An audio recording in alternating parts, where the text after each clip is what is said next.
Good morning. I am pleased to be here representing the City of Springfield.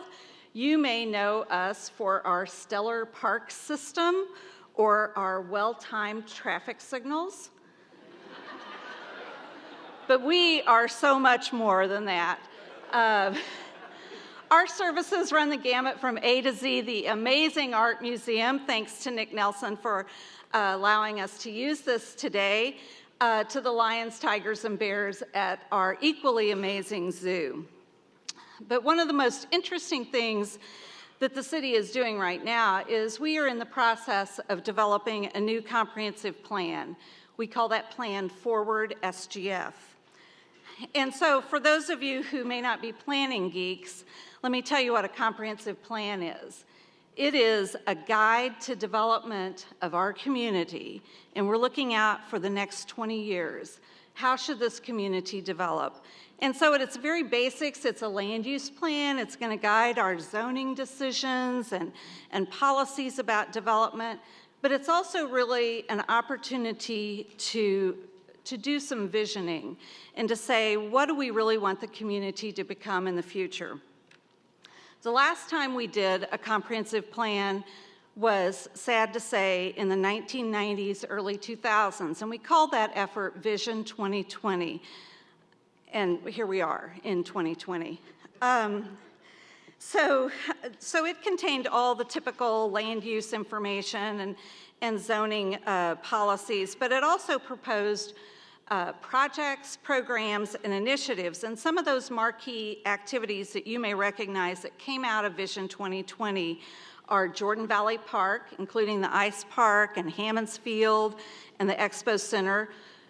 What were new at the time, proposed parks, Lake Springfield, Rutledge Wilson Farm Park, the Dan Kinney Recreational Center, new fire stations, the police fire training facility, things that we take for granted right now, renovating the Galois Theater. That was a goal back in the 1990s. And then a vision that we had in 1998 that took us a while to realize, but man, we did it in spades, was locating a boutique hotel in downtown Springfield. How amazing is it that a group of citizens back in the late 1990s thought, you know, this is something we really need, and then along come the McQuarries and they help realize that vision. So the plan included lots of programs, projects, and initiatives, and there were 10 documents that made up the plan, over 1,000 pages long. Obviously, sustainability was not a big part of our planning process because we printed all those documents. But so inevitably, there were some things that weren't pursued, and it shows. It shows. One of the chapters in the plan talks a lot about how we could make this community more attractive, and we missed the mark on that. And through the first series of public engagement that we've had with Forward SGF, that's been identified as a key issue. But the city is already taking bold steps to address how our community looks and the experience that it provides for residents and visitors. Just this week, City Manager Jason Gage announced that he's hired Tim Rosenberry as our first Director of Quality of Place Initiatives.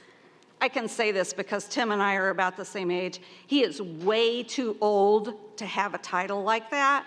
I mean, isn't that a millennial title? Director of Quality of Place Initiatives.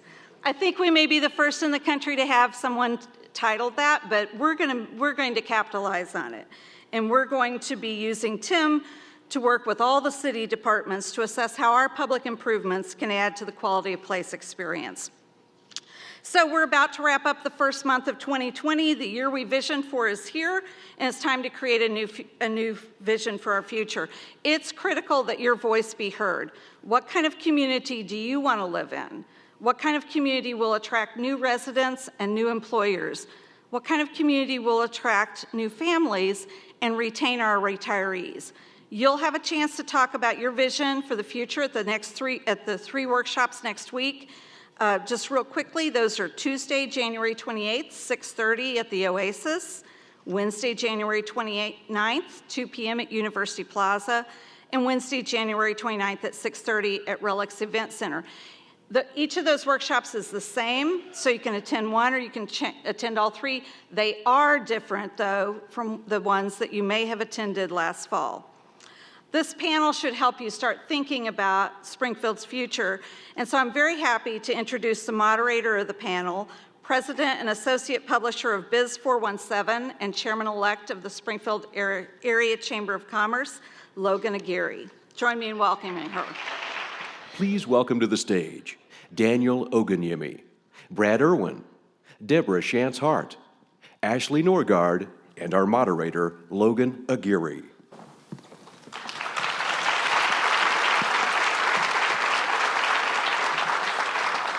Thank you. I feel like I'm on that game where they say if you could only invite 4 people to dinner, who would it be? This would be pretty fun, right? So I feel like I'm in really good company up here, and I thank you guys for being here today. So as we just heard, Forward SGF is creating a roadmap for what the City of Springfield plans to accomplish in the next 20 years. It's heavily based on feedback from community workshops held late last year and through an advisory team that's kind of helping guide the process. And we have some of them here today joining us to tell us a little bit about this process. Interestingly, most of you guys are not even from Springfield, just very heavily invested in what the next 20 years look like. So first we have Daniel Ogunyemi. He's the volunteer coordinator for CASA of Southwest Missouri, only 24 years old. He's known for his selfies and engaging tweets. So follow him on Twitter if you don't already. And he's actually taken it upon himself to host quarterly diversity nights to talk about how to make Springfield a more inclusive place. Next to Daniel, we have Ashley Norgard. She's a litigation attorney for Kutak Rock. As if being an attorney didn't keep her busy enough, she has shown she's all in on 417 land with her roles on the board of the Springfield Area Chamber of Commerce, the Foundation for Springfield Public Schools, and she's a trustee for the Springfield Greene County Library District. Thanks for not saying my age. No, you only say it when it's like, holy cow. What was I doing at 24? Not that. Okay.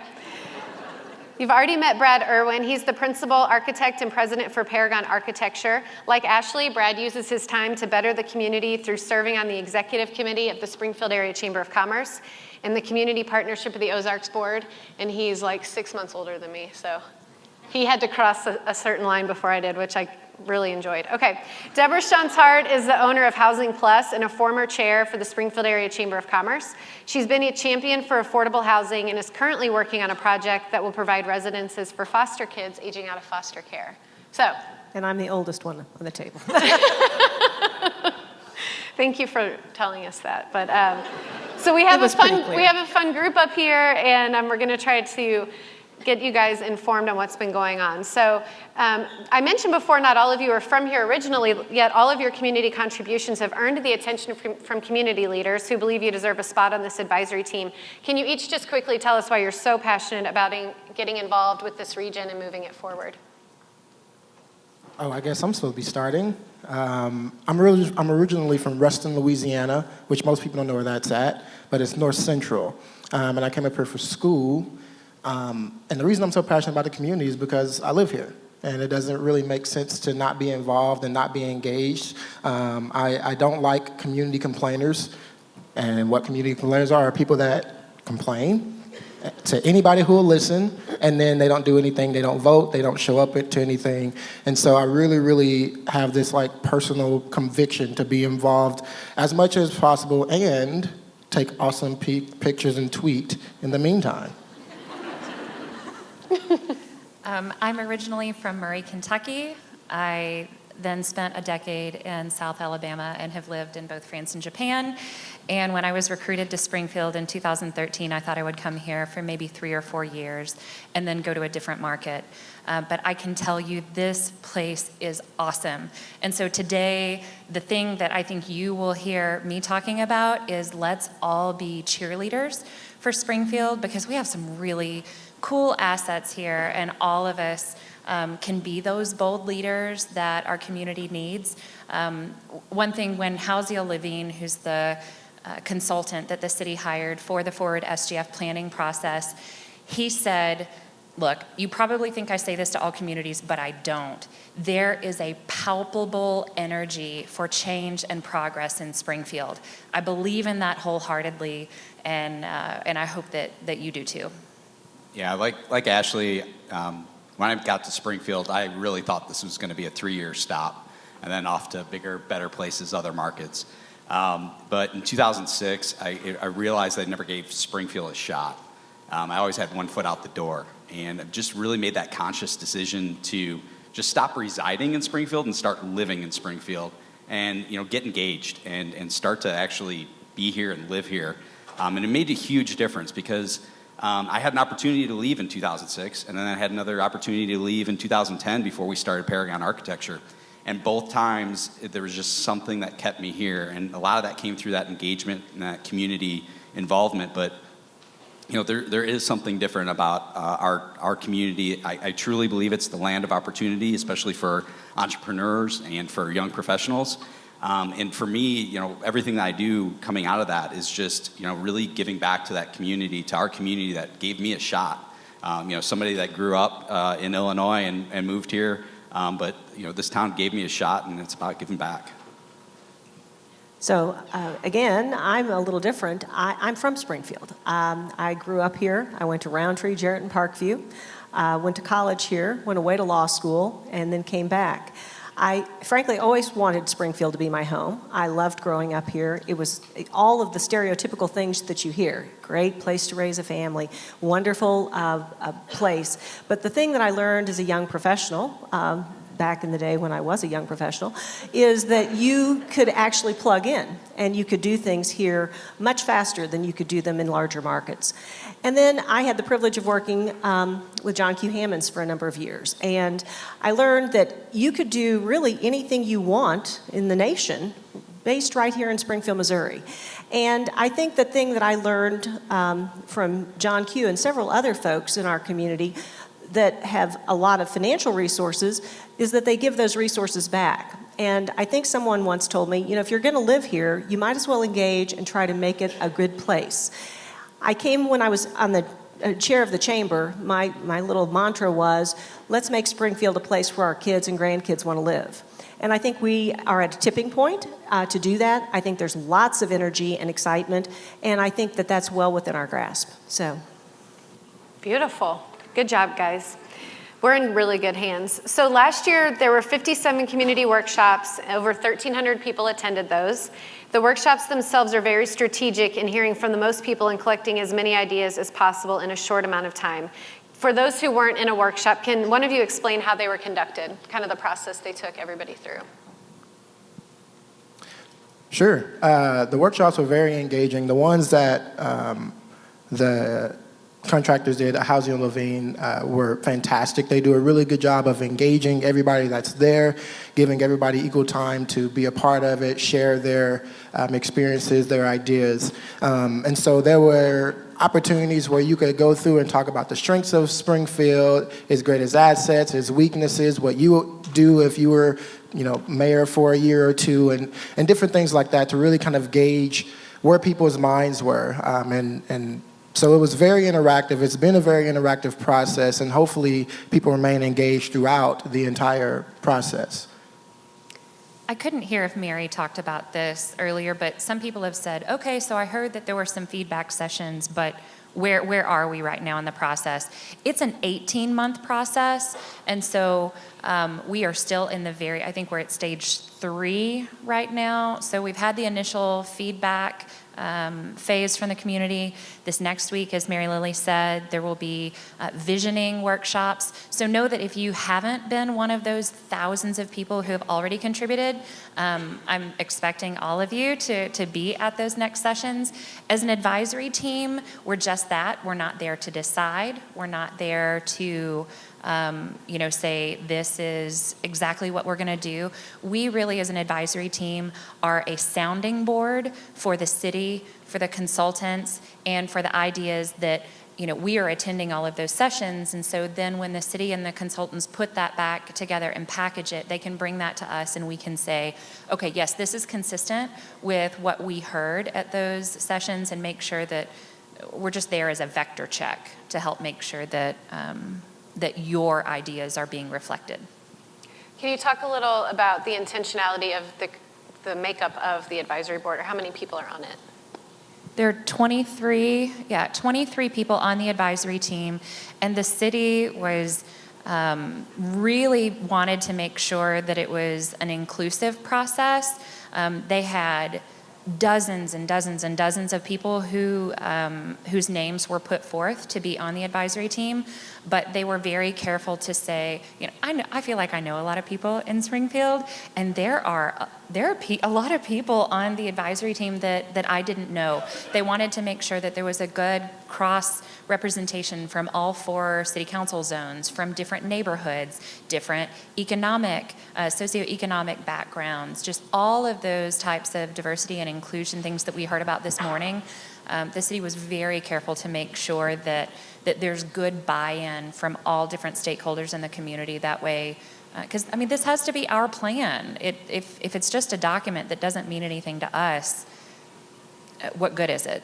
So they were really, really particular about how they put the team together. So of all the ideas brought forth so far in the workshops, I want you to each talk about one that hits really close to home for you or that you're really excited has bubbled to the top. So Daniel, we can start with you.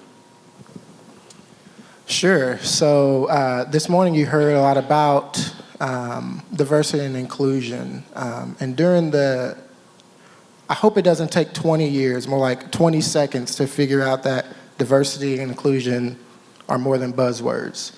That should not take 20 years. And I hope it does not take 20 years because I have a kid now. And so hopefully we understand what it actually means moving forward to have those words a part of plans like this, but not just as words, as actions. So I have a coworker that's sitting here, and it's Friday, so we call it Philip Friday, because typically he has a pretty good, some type of philosophical thing that he says. And one day he said, which I tweeted, by the way, he said, it's one thing to be welcoming, but it's another thing to be inviting. Welcoming shows the hospitality that you display when someone walks into the room, but inviting is bringing someone with you. And so if you're not willing to be that inviting person that's gonna bring people, different ideas, different perspectives to the table, and then allow others to do the same thing, then we really, I honestly don't really wanna hear about diversity and inclusion as just a buzzword. So hopefully we're moving the needle forward within the next 20 years to be inclusive in businesses, inclusive with people, inclusive with ideas, inclusive with perspectives, and everything else in between. That's something I'm passionate about. And also being able to work with different vulnerable populations to help them move forward as well. I think that's a huge part of inclusion. I think somebody earlier mentioned something about a privilege. We all have some type of privilege that we have. All of us have some type of privilege. The fact that we're sitting here, we have a privilege. But there are individuals that don't have a lot of privileges that we have. And so what are you doing to help those individuals have a seat at the table, and how are you being an ally and advocating for those individuals? That's what I'm passionate about. Hey. I guess I get to follow that one up. Wow. So it's coming from the design background and being an architect, one of the things that really jumps out at me is, it's a buzzword, but beautification of our city. So our intersections and gateways need to be welcoming and inviting in a different way. They can't be filled with dried out tumbleweeds.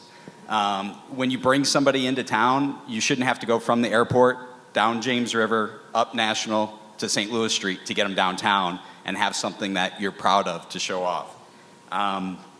Once you get downtown, when we were on a community leadership visit in Lexington, we had a 3-block area of that town that was very similar to our South Street. The biggest difference, flower boxes, planters, and little sidewalk eating areas and cafes.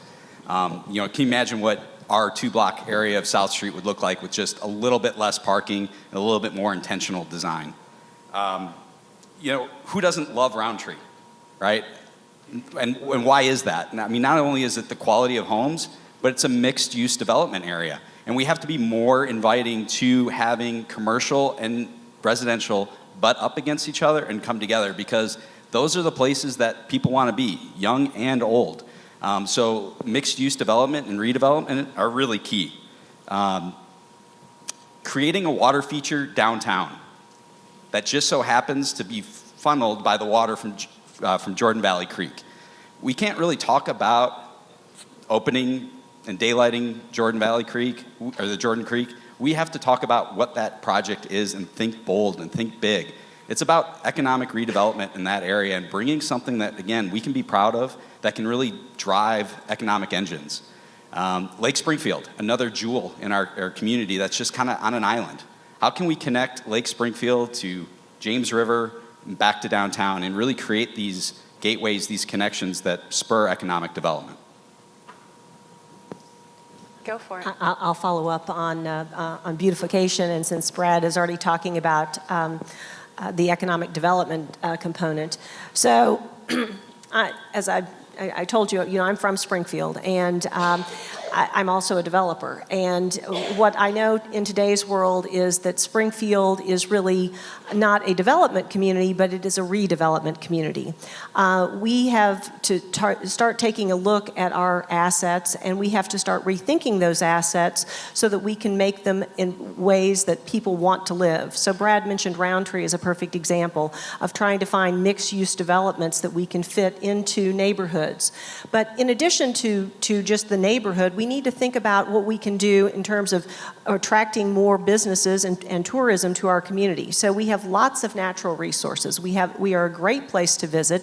One thing that we've been talking about, frankly, since I was working in the hospitality industry, is a convention center. And having a convention center which would attract groups to come to visit our community, that's a huge economic benefit for our area, for the city specifically, but also for the region.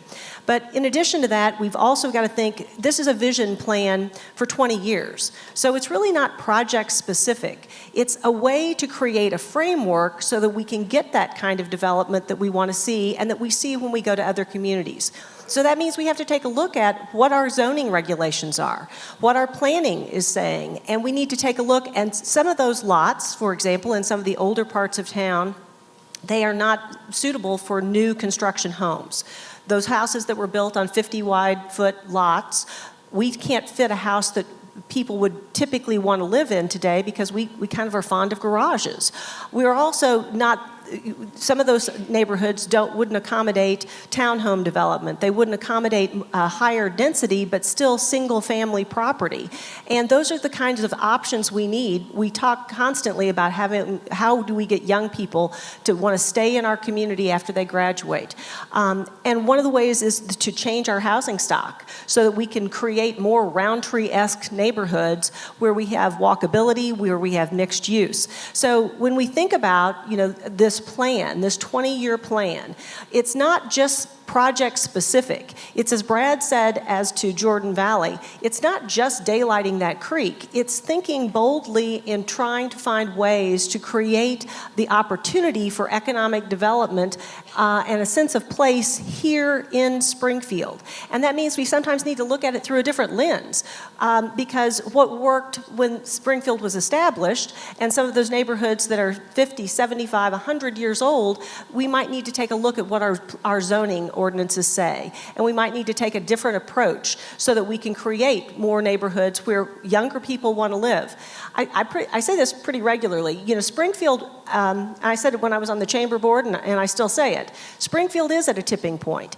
And, we're frankly a lot like a lot of cities that have created a donut of development around them. And if we don't do things to change, we become that middle empty part that nobody wants to live in and everybody wants to go around us, and that's not what Springfield should be. We have so much talent, we have so many great resources right here. We've got to create a plan that will allow us to maximize all of that so that we can continue to grow our community. And one other thing that I think is so important about this whole visioning process, when we have taken leadership visits to other communities, the thing that stands out to me is that everybody has a vision for their community. When you go to Birmingham, Alabama, that was the perfect one, that we had the mayor come and talk to our group, and he said, here's what we want Birmingham to be. We were in the van with the hotel driver, and the hotel van driver gave us the same message. He said, this is what we want Birmingham to be. We need to, in Springfield, wrap our arms around what that message is, and then we need to say, this is what we want Springfield to be, and it's not 5 people sitting on a stage, it's everyone. The entire community gets buy-in. Brian Fogel used to say, Springfield has a self-esteem problem. We don't teach swimming lessons, we teach drowning prevention. We've got to be positive about our community, and we've got to put our arms around what our goals are, and everybody needs to embrace that. We live in a great place, and as people that live here now know, it's a wonderful community, and we have engaged folks that are here. There's no reason we can't make Springfield even better, and we can't also communicate that to people. Debbie for mayor, anybody? Next time? Okay. Just throwing it out there. Okay, Ashley. So Debbie's exactly right. My platform, I guess, if I have one, is I want us to be bold. We are looking at the plan for 2040. And to get there, we have to dream big. We have to swing for the fences. And, we've had big developers or people like John Q. Hammonds who have come in and done amazing, big things in the past. But I don't think that's what we're looking at in 2040. It's going to take all of us being deal makers. This town talks a lot about collaboration. And we use that and we hold that word up like it is our brand. And collaboration is great, but collaboration cannot just mean one more meeting, okay? It can't mean talking and talking and talking an idea to death. We need to be collaborative and bold, collaborative and making things happen and thinking big. So, don't sit around and wait for a savior to come in here and redevelop and make this town what you want it. We each have to be engaged in rowing that boat together. So, if you're going to talk about being collaborative, if there are leaders in this room, then let's follow it up with action. When I say bold leadership, that is not a critique of our current leadership. That is a call to action. And for each of us, that's when, one simple way is when leaders when the people who are in power right now come out with a bold idea, get behind them. Line up and support them for that bold idea. Because if we don't have people who are willing to stick their necks out, if they are afraid that everything's going to get value engineered to death, then we're not going to move forward. So, one little thing that would help on this, we currently have a 2-year mayoral election cycle. It's really hard to get a mayor in a 2-year position when they're having to constantly think about that next election. It's just, it's an unpaid position. Like, your volunteers are only going to take so much flack. So we need to think about the structural things that we can change, whether it's a city charter change or those kinds of things that will enable our leaders to be bold and allow us to come out and support them. Or Ashley for mayor. I think we got a lot of good candidates, guys. So Debbie, you mentioned, you were talking about ways to get this implemented. Obviously, the addition of Tim Rosenberry, the Quality of Place Director announcement this week is huge. But how do these things then get put into play, funded, executed? How do we make sure that what's put through in the vision happens? So, it's no secret you can have a great vision, and if you don't have resources, it doesn't happen. So I think the key, and I don't think there's one key, I think it's multiple keys. I think it's all about leveraging resources. So you not only have to create a process where you have the ability to, for redevelopment, for example, where you have an ability to redevelop, you also then have to find a funding structure so that you can have access to dollars that will actually allow you to benefit and provide the project that you're trying to do. The other key, and kind of what Ashley was talking about with collaboration, another word that we use, but sometimes we don't use it as well as we should, is leverage. And so we have a really great opportunity. We just got this fantastic grant that's going to benefit Grant Street. And so we have a lot of money that's going to be poured into a very specific area of our community. As opposed to just letting that happen and then going across town and doing something else over there, we need to leverage that, and we need to try to have a benefit from that Grant Street improvement, because that could then have a catalytic impact to that entire area of our community. And I think we have to be strategic about how we do that. So we have to think about, I use an analogy all the time. The resources are always limited, and if you ask for put a dime in every hat, you end up with a dime in every hat. But if you put all the hats together, then you can actually do something that can have some kind of a catalytic impact to the area where you want to live. So I think we have to leverage resources. I think we have to think about what the framework needs to be so we can already be ready for redevelopment in terms of looking at planning processes, looking at rezoning processes, so that we're ready and prepared when those opportunities come around. Thank you. So you talked about the convention center project and idea. Brad, can you talk a little bit about where we are in that process and what the current work that's going on now could mean for the future? Sure. So one of those projects that could come out to drive tourism dollars to Springfield would be a downtown convention center.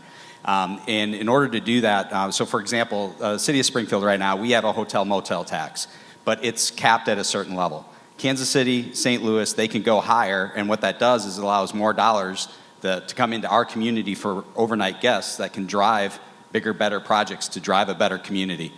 So we have to work up at the state to get what's called enabling legislation passed that basically just allows us as a community to put a question on a ballot to ask our voters, do we want to be better? Do we want to do something different?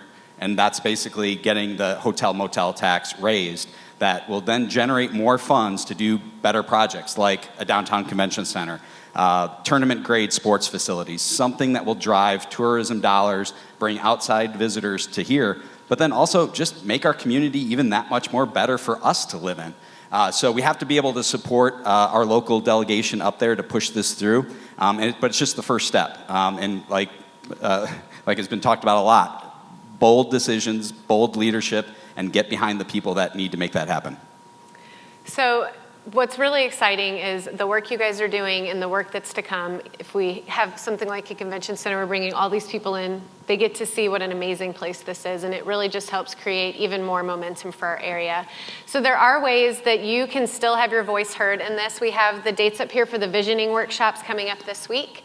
And so I know this group here would love to see a lot of representation from this room, and this is a great way to just continue to be a part of the process and make sure that we're having our voices heard on the things that are really important to making sure that we're moving forward and attracting the best workforce and having the best quality of life here. So can you help me thank these guys for being a part of this today? Thank you.